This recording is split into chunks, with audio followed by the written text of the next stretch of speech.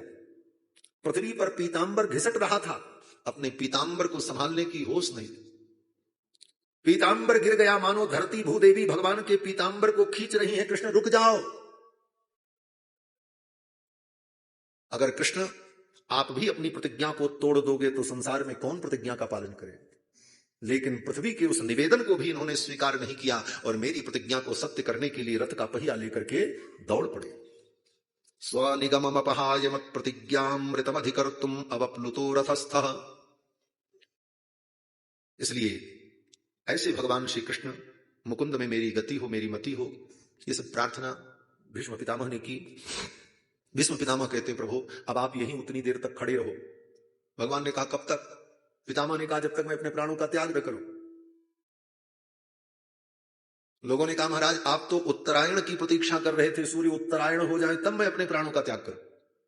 भीष्म पितामह मुस्कुराने लगे, मानो भीष्म पितामह कहना चाहते हैं, मैं जिस उत्तरायण की प्रतीक्षा कर रहा था वो उत्तरायण कोई और नहीं है, ये कृष्ण है। कि बोले ये उत्तरायण कैसे है? बोले तुमको पता नहीं, ये भक्त वत्सल उत्तरा के गर्भ में जाकर के उस गर्भ को जीवित करके आ रहे हैं, इसलिए उत्तरायण है। ऐसे भक्त वत्सल उत्तरायण कृष्ण की मैं प्रतीक्षा कर रहा था। ये सूर्य के उत्तरायण होने और दक्षिणायन होने से मेरी गति में कोई बाधा होने वाली नहीं है। जब कलयुग का साधारण भक्त कौन? बोले कबीरदास जी। मैं साधारण इसलिए कह रहा हूं कि भीष्म पितामह की तुलना में हमसे तो श्रेष्ठ थे, लेकिन कलयुग के भक्त कबीरदास जी से लोगों ने कहा कि आप काशी में रहो। क्यों? बोले काशी में मरने वाले को मुक्ति मिलती है, काश्याम मरणान मुक्ति। तो कबीरदास जी ने कहा, जब काशी में मरने से ही मुक्ति मिलेगी तो जीवन भर हमने जो राम नाम जप किया इसका क्या मतलब निकला? फिर तो काशी में चाहे घोड़ा मरे, चाहे गधा मरे, चाहे भक्त मरे, सब बराबर। क्या अंतर हुआ? जो कबीरा काशी मरे तो राम ही कौन नहीं हो रहा। जब एक कलयुग के भक्त को इतना विश्वास है भगवान में कि राम नाम का जप करने वाला कहीं मर जाए उसको उत्तम गति मिलेगी, तो द्वापर युग के पितामह जो भगवान के परम भक्त हैं उनको क्या उत्तरायण की प्रतीक्षा करनी पड़ेगी? उत्तरायण और दक्षिणायन से उनकी गति में कोई बाधा होने वाली? कदापि नहीं। लेकिन वो तो कृष्ण का दर्शन चाहते थे।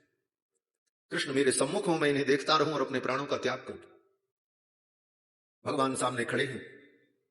पितामह ने 11 श्लोकों में भगवान की बड़ी सुंदर स्तुति की। ये भागवत तो अथाह है हमारा, जीवन भर सुनाते रहो, खत्म होने वाली नहीं। इसीलिए बार बार सुनना चाहिए, एक बार में आप नहीं सुन सकते, बार बार, हर बार कुछ नई चीजें सुनने को, अनुभव करने को मिलेंगी। पितामह ने 11 श्लोकों में स्तुति की और अपनी मति को, अपनी दृष्टि को और अपनी बुद्धि को, अपनी वाणी को भगवान में लगा दिया। वाणी से स्तुति कर रहे हैं, आंखों से भगवान को देख रहे हैं, मति से भगवान का चिंतन कर रहे हैं। सूत जी कहते हैं, कृष्ण एवं भगवती मनोवाग दृष्टि वृत्ति भी। भगवान कृष्ण में अपने मन को, वाणी को और दृष्टि को लगा दिया और भगवान की स्तुति करते हुए अंतिम सांस ली और पितामह की आंखें बंद हो गई, पलकें गिर गई। एक क्षण के लिए पूरा ब्रह्मांड शांत हो गया, अपार शांति व्याप्त हो गई पूरे ब्रह्मांड में। सुखदेव जी कहते हैं, सूत जी महाराज कहते हैं, सर्वे बभूस्ते तूष्णीम बयांसी वदिनात्यये। जैसे अर्धरात्रि में सन्नाटा पसर जाता है, ऐसे ही सन्नाटा। लेकिन अगले ही क्षण आकाश में दुंदुभी बजने लगी, देवताओं ने पुष्प वृष्टि की, जय जयकार की। बोलो भीष्म पितामह महाराज की जय। भगवान के परम भक्त पितामह की लोगों ने जय जयकार की। देवता लोग गान करने लगे, नृत्य करने लगे। नेदुर्देव मानव बाधिता खात पेतु पुष्प वृष्टय, आकाश से पुष्प की वर्षा होने और पितामह को परम गति की प्राप्ति हुई। इस प्रकार पितामह के ऊपर भगवान ने कृपा की। फिर भगवान द्वारिका पधारे। इधर पांडवों का साम्राज्य स्थापित हो गया। कुछ दिन बीतने पर युधिष्ठिर ने अर्जुन से कहा, जाओ द्वारिका जाकर के कृष्ण का संदेश लेकर के आओ। कृष्ण कैसे हैं, बहुत दिन हुआ समाचार नहीं मिला। तब के जमाने में मोबाइल तो था नहीं कि रोज शाम सवेरे हाल चाल ले लो। दूत जाए, कोई पत्र लेकर के जाए, पत्र लेकर के आवे। तो अर्जुन को ही भेजा, बोले अर्जुन तुम जाओ। अर्जुन गए और संयोग उसी समय द्वारिका में बड़ा उपद्रव हुआ। ब्राह्मण के शाप को कारण बना करके भगवान ने अपने पूरे वंश का संहार करा दिया। द्वारिका पूरी समुद्र में डूब गई। भगवान ने भी अपनी लीला का स्मरण किया। अर्जुन की जो प्रमुख भगवान की जो प्रमुख पत्नियां थीं, वो भगवान का पीतांबर लेकर के, भगवान की पादुका लेकर के भगवान में ही विलीन हो गई। एक प्रकार से मानो सती हो गई। जो अन्य पत्नियां भगवान की बची थीं, उनको लेकर और भगवान के प्रपौत्र को लेकर अर्जुन हस्तिनापुर के लिए आने लगे, इंद्रप्रस्थ के लिए आने लगे। रास्ते में कोल भीलों ने उनको लूट लिया, कृष्ण की सब पत्नियों को छीन लिया। वही अर्जुन, वही धनुष, वही बाण और जंगल के कोल भीलों से हार गए। क्यों?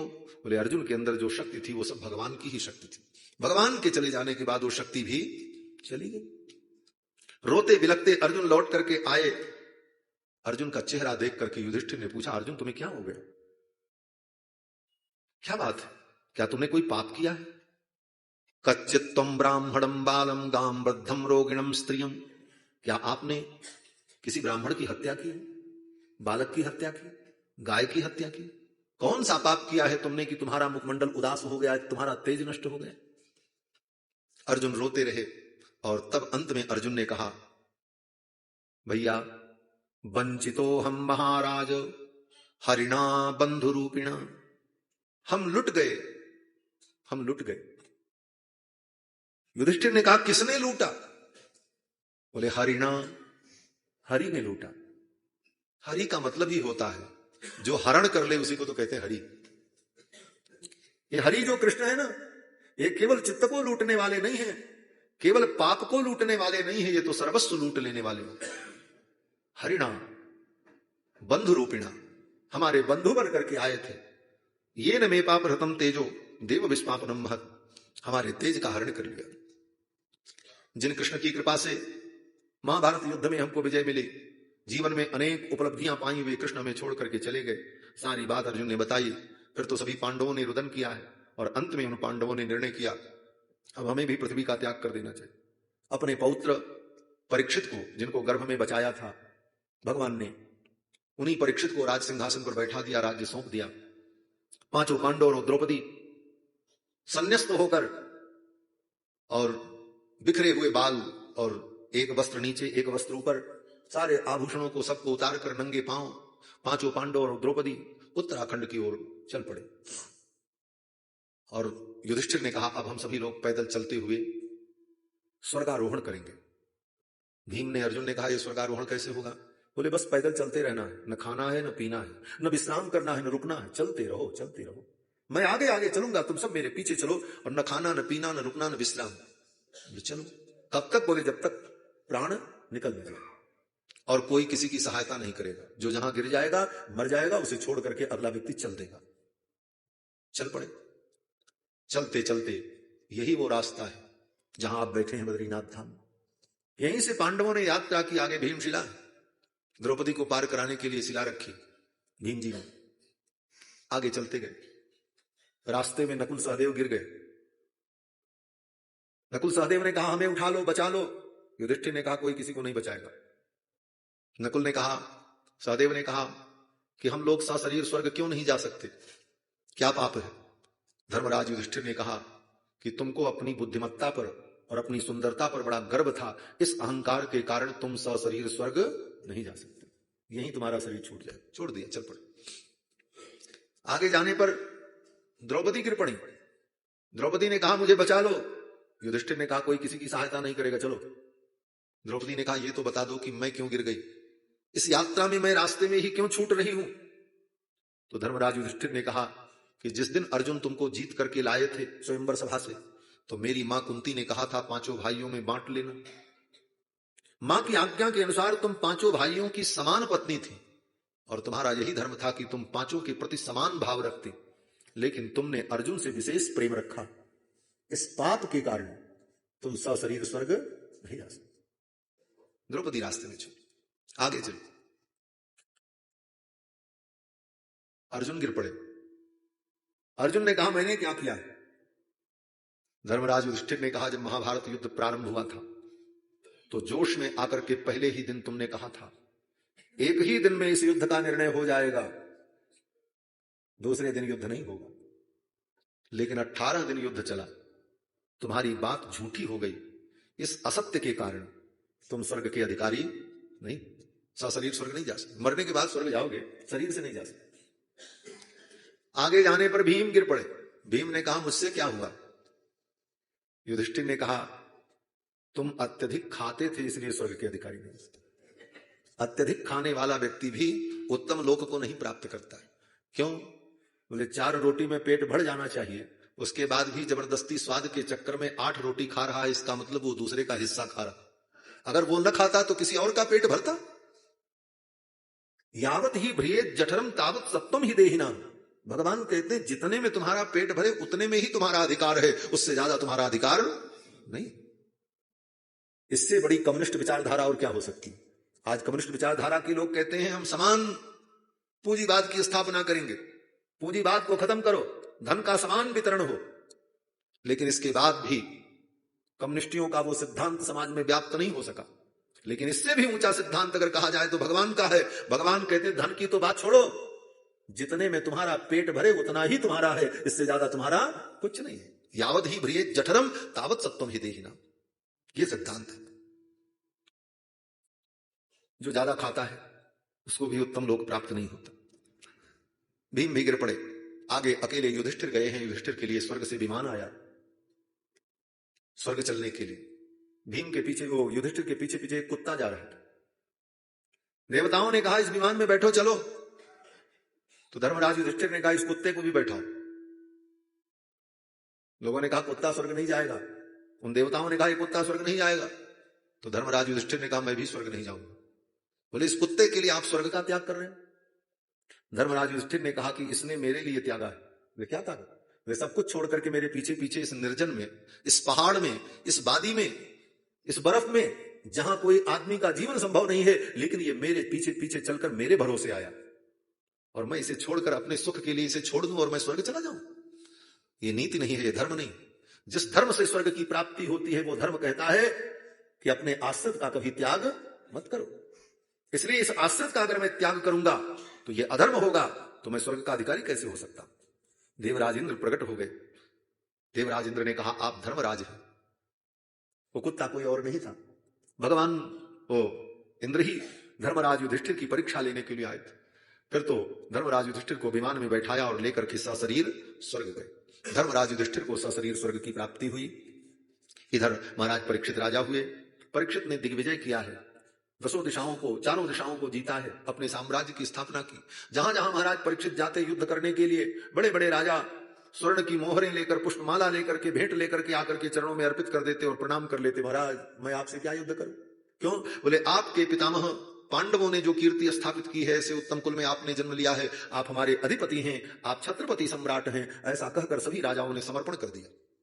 धर्मराज महाराज परीक्षित ने चक्रवर्ती सम्राट होने का गौरव प्राप्त किया। इसी क्रम में महाराज परीक्षित ने कलयुग को जीत लिया। अंत में कलयुग भी चरणों में गिर पड़ा। बोले मुझे क्षमा कर दो, मुझे कोई स्थान दे दो। कलयुग को छोड़ दिया। 4 स्थान कलयुग को दे दिया, द्यूतशाला, बधशाला, बधुशाला और मध्यशाला। कलयुग ने कहा यह कम है। तो महाराज परीक्षित ने कहा सोने में निवास करो, संपत्ति में निवास करो, अन्याय से उपार्जित जो धन है उस धन में तुम निवास करो। कलयुग चला गया। एक दिन महाराज परीक्षित शिकार खेलने के लिए गए, मृगया करने के लिए, और जंगल में उन्हें प्यास लगी। व्याकुल होकर के एक मुनि के आश्रम में पहुंचे, पानी मांगा। वो महात्मा समाधि में थे, वो कुछ बोले नहीं। महाराज परीक्षित को क्रोध आ गया कि मैं राजा हूं, चक्रवर्ती सम्राट हूं, और इस महात्मा ने मुझे पानी तक नहीं पिलाया, मेरे राज्य में रहता है। किसी जन्म का कोई संस्कार जग गया। ये तो अनेक जन्मों के संस्कार होते हैं, अवसर आने पर जग जाते हैं। जैसे पृथ्वी के अंदर अनेक बीज पड़े हैं लेकिन धूल उड़ रही है, ज्यों ही वर्षा होती है चारों तरफ हरियाली प्रकट हो गई, लेकिन अलग अलग प्रकार की, कहीं घास जमती है, कहीं कोई चीज जम जाता, कहीं, वो सब बीज भीतर थे, पानी मिला अंकुरित हो गए। उसी प्रकार कर्मों के बीज हमारी आत्मा में प्रतिष्ठित हैं। जैसा संस्कार मिलेगा वो बीज अंकुरित हो जाएगा। अगर कुसंग होगा तो गलत संस्कार जागृत हो जाएंगे, अगर सत्संग होगा तो जन्म जन्मांतर के जो अच्छे संस्कार हैं वो समुद्भूत हो जाएंगे, वो जग जाएंगे। किसी जन्म का कोई संस्कार था, प्रारब्ध का खेल था, कुछ क्षण के लिए बुद्धि में विकार उत्पन्न हो गया और एक मरे हुए सांप को उठाकर महात्मा के गले में डाल दिया महाराज परीक्षित। चले आए, महात्मा तो कुछ नहीं बोले, उनके पुत्र को जब पता चला तो उन्होंने शाप दे दिया, जिस राजा ने मेरे पिता के गले में सर्प डाला आज के 7वें दिन उसे तक्षक नाग काट ले, उसकी मृत्यु हो जाए। महर्षि को पता चला, महर्षि ने अपने शिष्यों से कहा जाओ जाकर के राजा को सूचना तो दे दो कि आज के 7वें दिन तुम्हारी मृत्यु होगी। ब्राह्मण बालकों ने आकर के महाराज परीक्षित को बताया। महाराज परीक्षित ने उन ब्राह्मण बालकों को प्रणाम किया और कहा आपने बड़ी कृपा की, मुझे शाप दिया। क्यों? बोले अगर आप शाप न देते तो इस पाप के कारण मुझे नरक में जाना पड़ता, अब मैं अपने पापों का यहीं पर प्रायश्चित करके शुद्ध हो जाऊंगा। विचार करना, अगर आपने किसी संत का, किसी महात्मा का अपराध कर दिया और महात्मा ने उलट करके आपको डांट दिया, गालियां दे दी, आपको मार दिया, तो समझो आपके पाप का प्रायश्चित हो गया। अगर महात्मा ने सहन कर लिया तो फिर वो पाप इतना भयानक होगा कि उसका परिणाम आपको कई जन्मों तक भोगना पड़ेगा। संत ने अगर क्रोधित होकर के आपको डांट दिया, फटकार दिया, तो समझो आपके पाप का यही हिसाब खत्म हो गया। अब लंबी प्रक्रिया से आप बच गए। जैसे किसी ने अपराध किया और उसको दरोगा ने पकड़ा और डांट फटकार करके 1-2 थप्पड़ लगा करके छोड़ दिया, बच तो गए, काम खत्म हो गया। लेकिन अगर आपने दादागिरी दिखाई और वो कुछ नहीं कर सका और उसने अपना काम कर दिया, कार्यवाही कर दी, जीडी में चढ़ा दिया, FIR दर्ज कर ली, बोले अब लंबी प्रक्रिया होगी, अब जाओ कोर्ट से जमानत कराओ, पहले तो जेल जाओ, फिर जमानत कराओ, फिर मुकदमा लड़ो, फिर कहां तक मुकदमा चलेगा, lower court, high court, supreme court, और तब उसके बाद सजा भोगो, फिर जेल जाओ। तो इतनी लंबी प्रक्रिया से बचने का उपाय कि तत्काल उसका निराकरण हो जाए। महात्मा अगर डांट दें, फटकार दें, तो उसी समय तुम्हारे पाप का प्रायश्चित हो जाता। और उन्होंने अगर सहन कर लिया तो वो तो सहन कर लेंगे, लेकिन भगवान को सहन नहीं होगा। जो अपराध भगत कर करई, राम रोष पावक सो जरई। राजा परीक्षित ने कहा आपने बड़ी कृपा की, मुझे शाप दिया, अब मैं अपने पाप से यहीं पर मुक्त होकर पवित्र हो जाऊंगा, आपने बड़ी कृपा की। और महाराज परीक्षित ने विलंब नहीं किया, तुरंत अपना राज्य अपने पुत्र जन्मेजय को दिया और सब कुछ छोड़कर गंगा के तट पर आ गए। गंगा के तट पर जब महाराज परीक्षित आए तो बड़े बड़े मुनि महात्मा एकत्रित हो गए। ये समाचार सुनकर महाराज परीक्षित को शाप हुआ है। परीक्षित तो परम धर्मात्मा, भगवान के परम भक्त, और वो मरने के लिए, प्रायोपवेशन करने के लिए गंगा के तट पर आए हैं और 7वें दिन उनकी मृत्यु होगी। सहानुभूति में बड़े बड़े ऋषि मुनि महात्मा लोग वहां आ गए। सब विचार करने लगे क्या करना चाहिए। किसी ने कहा यज्ञ करो, किसी ने कहा ध्यान करो, किसी ने कहा समाधि लगा लो, किसी ने कहा मंत्र का जप करो, किसी ने कहा औषधि की व्यवस्था करो, सांप काटेगा तो दवा करनी पड़ेगी, परीक्षित को बचाना है। सब विभिन्न प्रकार के उपाय बता रहे थे। तब तक श्री सुखदेव भगवान कहीं से घूमते घूमते आ गए। बोलो श्री सुखदेव भगवान की। कथा में सुखदेव जी का यही आगमन होता है, और कथा में जब सुखदेव जी का आगमन हो तो इसी भाव से सुखदेव जी को प्रणाम करना चाहिए। सुखदेव जी आए हैं, अब जो हम कथा सुनेंगे वो सुखदेव के मुख से सुनेंगे, ये भावना करनी चाहिए। सुखदेव जी पधार गए। सुखदेव जी को किसी ने बुलाया नहीं था, भगवान की ऐसी इच्छा। तत्रागमत भगवान व्यासपुत्रो यदृक्षया गामटमानो नपेक्षः अलक्षलिंगो निजलाभतुष्टो वृतश्च मालैरवधूत वेशः। अवधूत वेश धारण किए हुए श्री सुखदेव भगवान आ गए। 16 वर्ष की अवस्था, दिगंबर, शरीर पर कोई वस्त्र नहीं, बड़े सुंदर कर्णांत लोलेक्षण नेत्र, नासिका के मूल से लेकर के कान पर्यंत बड़े बड़े नेत्र, सुंदर दिगंबर, प्रलंब बाहु और उत्तुंग वक्षस्थल, शरीर के जो हड्डियां हैं वो मांस से ढकी हुई हैं, ऐसा नहीं है कि दुबले पतले हैं सुखदेव जी, बड़े सुंदर सुडौल श्याम वर्ण, श्याम वर्ण के हैं, जैसे कृष्ण का वर्ण है वैसे सुखदेव जी का वर्ण। और सुखदेव जी हैं कौन? भगवान कृष्ण का ही दूसरा रूप है सुखदेव भगवान। बोलो श्री सुखदेव भगवान की। राजा परीक्षित बड़े सौभाग्यशाली, जब इनका जन्म हुआ तो कृष्ण आए। उस समय परीक्षित को ब्रह्मास्त्र से बचाया था, आज परीक्षित को दूसरे ब्रह्मास्त्र से बचाने के लिए आए। यह ब्रह्मास्त्र क्या है? बोले एक ब्राह्मण ने अपने वाणी के अस्त्र से शाप दिया है। ये शाप भी तो अस्त्र है। एक ब्राह्मण के वाणी का जो अस्त्र चला है ब्रह्मास्त्र, इस ब्रह्मास्त्र से बचाने के लिए आए, परीक्षित का कल्याण करने के लिए भगवान सुखदेव के रूप में आए। क्यों? सुखदेव कौन है? बोले ब्राह्मण है, व्यास जी के पुत्र है। एक ब्राह्मण के द्वारा चलाए गए साप रूपी अस्त्र से बचाने के लिए ब्राह्मण का ही रूप धारण करके भगवान आ गए। क्यों? बोले लोहा लोहे से ही तो कटता है। इसलिए सुखदेव भगवान आए, और जब सुखदेव भगवान आए तो सब उठ करके खड़े हो गए। सुखदेव जी 16 वर्ष के, और वहां पहले से कौन कौन बैठे थे? बोले सुखदेव जी के पिताजी बैठे थे, व्यास जी। सुखदेव जी के पिताजी के जो पिताजी थे पराशर महर्षि, वो भी बैठे थे। उनके जो बाप थे महर्षि शक्ति, वो तो मर चुके थे, लेकिन उनके भी बाप जो थे वो कौन? महर्षि वशिष्ठ, वो भी वहां बैठे थे। इनके बाप बैठे थे, इनके बाप के बाप बैठे थे, और इनके बाप के बाप के बाप के बाप वशिष्ठ जी महाराज भी बैठे थे। ये सब उठ करके खड़े हो गए महाराज।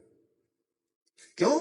बोले सुखदेव जी के ज्ञान के सामने, इनकी तपस्या के सामने, इनके तेज के सामने सभी हतप्रभ, सब ने उठ करके सुखदेव जी का अभिनंदन किया है। लेकिन सुखदेव जी उनके अभिनंदन से अभिभूत नहीं हुए। बड़ी महत्वपूर्ण बात। हम आप किसी के अभिनंदन से अभिभूत हो जाते हैं, और किसी के अपमान से हम लज्जित होकर पराभूत हो जाते हैं। लेकिन सुखदेव जी अपमान और सम्मान दोनों से परे हैं। यही संत का स्वरूप है। गोस्वामी तुलसीदास जी कहते हैं, सम्मान निरादर आदर ही सब संत सुखी विचरंतमय। जो सम्मान में और निरादर में समान बुद्धि रखे। सुखदेव जी जब आ रहे थे तो गांव के बच्चे इनके ऊपर पत्थर फेंक रहे थे। भृतश्च बालई, गांव के जो बालक थे, कोई धूल फेंक रहा था, कोई पीछे से जाकर के धीरे से डंडा लेकर, लकड़ी लेकर उनकी पीठ में ऐसे चौंक देता था। लेकिन फिर भी सुखदेव जी घूम के देखते भी नहीं थे। कोई बच्चा उनके ऊपर धूल फेंक रहा था, यहां तक कि कोई लोग उनके ऊपर पानी फेंक दे, कुछ कर दे। बच्चे गांव के बच्चे तो अज्ञानी, उनको लगता था कोई पागल जा रहा, इस पागल को परेशान करो। वास्तव में ऐसे परमहंसों को दुनिया पागल ही समझती, लेकिन बड़ी विडंबना है, दुनिया उनको पागल समझती है और वो दुनिया को पागल समझते हैं। दुनिया उनको पागल समझती है, वो समझते हैं दुनिया वाले पागल हैं। ये बड़ा विचित्र ढंग है। सुखदेव जी महाराज आ रहे हैं, बच्चों ने उनके ऊपर धूल फेंकी, पत्थर फेंका, कोई फर्क नहीं पड़ा। ये बड़े बड़े मुनि महात्मा उठ करके उनका स्वागत करने लगे। उस स्वागत से भी उनके ऊपर कोई प्रभाव नहीं पड़ा। आए और बैठ गए। राजा परीक्षित ने चरणों में प्रणाम किया, और राजा परीक्षित ने कहा, कोई भूमिका नहीं, कोई तैयारी नहीं, बस गंगा का तट, और गंगा के तट पर एक प्रशस्त वेदी थी, एक आसन था, उसी पे सुखदेव जी बैठ गए। किसी ने उनको कहा भी नहीं कि आप इस पे बैठो, अपने से बैठ गए। और गंगा के तट पर कुश का आसन बिछा करके महाराज परीक्षित बैठे। न कोई पांडाल है, न कोई दरी है, न कोई मंच है, न कोई साज सज्जा है, न कोई सोफा है, न राजसी ठाट बाट है, कोई नहीं। जो मुनि महात्मा आए थे उनके लिए भी बैठने की कोई व्यवस्था नहीं थी। क्यों? बोले मुनि महात्मा लोग अपना आसन अपने साथ लिए रहते, अपना मृगचर्म, अपना कुशासन सब साथ में था, जो जहां था अपना बिछाया और बैठ गए। सुखदेव भगवान जब बैठे, अब कौन बोले? किसी की बोलने की तो हिम्मत थी नहीं। महाराज परीक्षित ने प्रणाम किया और कहा कि अतः पृच्छामि संसिद्धिम योगिनाम परमं गुरुम। हे योगियों के परम गुरु, अब मैं आपसे पूछता हूं कि एक मरने वाले व्यक्ति को क्या करना चाहिए?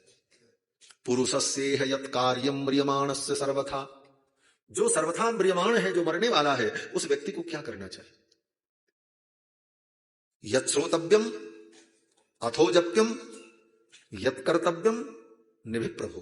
हे प्रभु, एक मरने वाले व्यक्ति को क्या करना चाहिए? क्या जपना चाहिए, क्या सुनना चाहिए, क्या करना चाहिए, किसका भजन करना चाहिए। कुल मिलाकर के महाराज परीक्षित का कहने का भाव यही है कि एक मरने वाले व्यक्ति को क्या करना चाहिए, बस एक प्रश्न है। और इसी प्रश्न का उत्तर श्रीमद् भागवत महापुराण की कथा है। मरने वाले को क्या करना चाहिए। और यहां जितने बैठे हैं सब मरने वाले, हम आप सब मरेंगे, ऐसा नहीं है कोई अमर है, मरेगा सब। और मरने वाले व्यक्ति को मरने के पहले क्या करना चाहिए, यही भागवत से। राजा परीक्षित कहते हैं कि पुरुषस्य है यत् कार्यं म्रियमाणस्य सर्वथा, एक मरने वाले व्यक्ति को क्या करना चाहिए। मरण धर्म प्राणी का कर्तव्य क्या है, मरने के पहले हमको क्या कर लेना चाहिए। और महाराज परीक्षित का यह प्रश्न हमारा आपका सबका प्रश्न है। हम आप भी 7 दिन में ही मरेंगे, हाँ? क्योंकि 7 ही दिन होता है, 8वां दिन होता ही नहीं। रविवार, सोमवार, मंगलवार, बुधवार, बृहस्पतिवार, शुक्रवार, शनिवार, 7 ही दिन होता है। अंतर इतना है वो 7वें दिन मरेंगे और हम आप 7 दिन में मरेंगे। लेकिन एक बात और है। बोले क्या? बोले महाराज परीक्षित तो 7वें दिन मरेंगे, 7 दिन में 1 मिनट भी कम रहेगा, 1 सेकंड भी कम रहेगा तो नहीं मरेंगे, क्योंकि 7वें दिन उनको मरना। तो उनके पास तो 7 दिन की आयु कन्फर्म है। लेकिन हमारी आपकी क्या स्थिति है? 7 घंटा भी कन्फर्म नहीं। 7 घंटा कौन कहे, 7 मिनट भी कन्फर्म नहीं है। क्या पता अभी हम कथा सुना रहे हैं, अगले क्षण हम मर जाएं। आप सुन रहे हैं, अगले क्षण मर जाएं। जीवन तो अनित्य है। आज कथा सुन रहे हैं, सुना रहे हैं, कल पता नहीं क्या होगा, किसको पता। एक पल की खबर नहीं। लेकिन हम योजना बना रहे हैं 10 वर्षीय।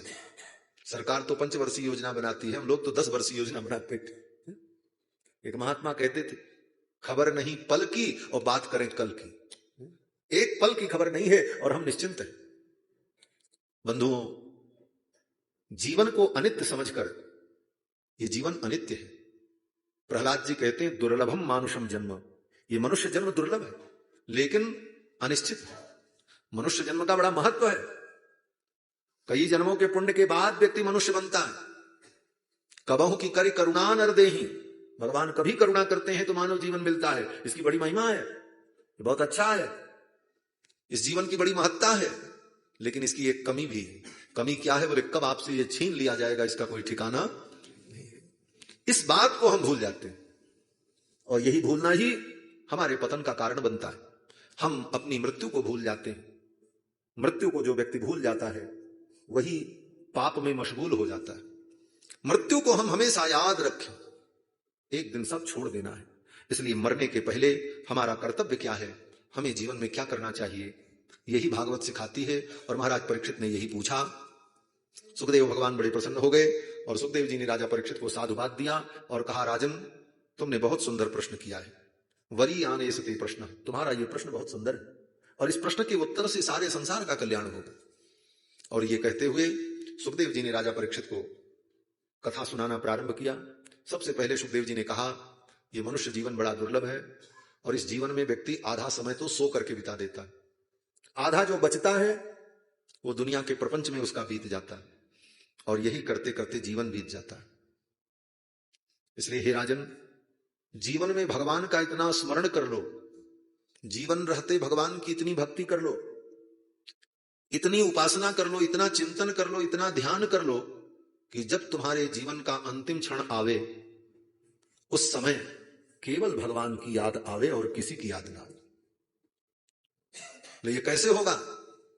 बोले पहले से तैयारी करनी पड़ेगी, आज से ही तैयारी शुरू करनी पड़ेगी। क्या करना होगा? बोले भगवान का नाम जप करो, भगवान की पूजा करो, उनकी कथा सुनो, उनमें मन लगाओ, उनका चिंतन करो, उनकी चर्चा करो। बार बार ये करते करते करते करते जब अभ्यास बन जाएगा तो जब मरने का समय भी आएगा तो भगवान की ही याद आएगी, नहीं तो संसार की याद आएगी। सुखदेव जी कहते हैं कि जन्म लाभ पर पुंसाम अंते नारायण स्मृति ही। जीवन का परम यही लाभ है कि अंते नारायण स्मृति ही, जब अंतिम समय आवे तो भगवान नारायण का स्मरण हो जाए। और मरते समय अगर भगवान का स्मरण हो गया तो तुम धन्य हो गए, तुम्हारा जीवन सफल हो गया और तुम्हारी मृत्यु भी सफल हो गई। क्यों? बोले मरते समय भगवान का अगर स्मरण कर लिया तो अब चिंता की बात नहीं है। क्यों? बोले अब तुम्हारी जिम्मेदारी नहीं। मरते समय अगर जीव ने भगवान का स्मरण कर लिया तो फिर जिम्मेदारी किसकी है? बोले आगे की सारी जिम्मेदारी भगवान की है। अब कहां तुम्हें जाना है ये तुम्हें सोचने की जरूरत नहीं, अब उनको सोचने की जरूरत है।